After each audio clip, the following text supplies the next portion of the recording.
വർത്തമാനകാലത്ത് ആതുരാലയങ്ങൾ എന്ന വിശേഷണത്തിൽ നിന്ന് ആശുപത്രികൾ പുറത്തായെന്ന് KPCC രാഷ്ട്രീയകാര്യ സമിതി അംഗം ഡോക്ടർ ശൂരനാട് രാജശേഖരൻ 2018 കേരള നിയമസഭ പാസാക്കിയ ക്ലിനിക്കൽ എസ്റ്റാബ്ലിഷ്മെന്റ് ആക്ട് ഇതുവരെയും നടപ്പാക്കിയതായി അറിയില്ലെന്ന് അദ്ദേഹം വിമർശിച്ചു.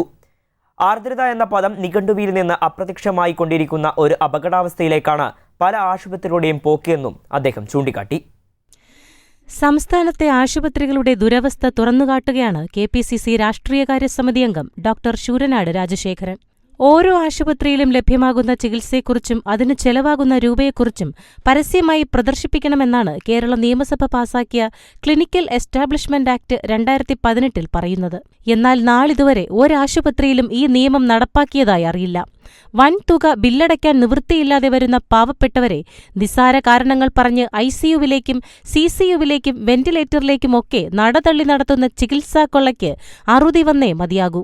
കേരളത്തിലെ ചികിത്സാപ്പിഴവുകൾ സംബന്ധിച്ചും സാമ്പത്തിക തട്ടിപ്പുകൾ സംബന്ധിച്ചും മെഡിക്കൽ പ്രുഡൻഷ്യൽ റിപ്പോർട്ടുകൾ നിരന്തരം പുറത്തുവരാറുണ്ട്.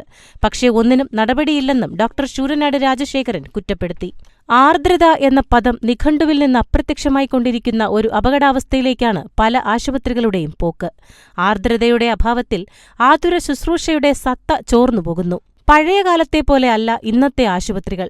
അന്ന് വൈദ്യന്മാരെയും ഡോക്ടർമാരെയുമാണ് ജനങ്ങൾ ദൈവത്തിന്റെ പ്രതിപുരുഷന്മാരായി കണ്ടത്. നഴ്സുമാരെ ഭൂമിയിലെ മാലാഖമാരായും.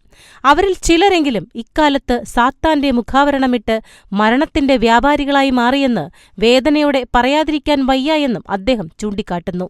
News desk, Jaihind news.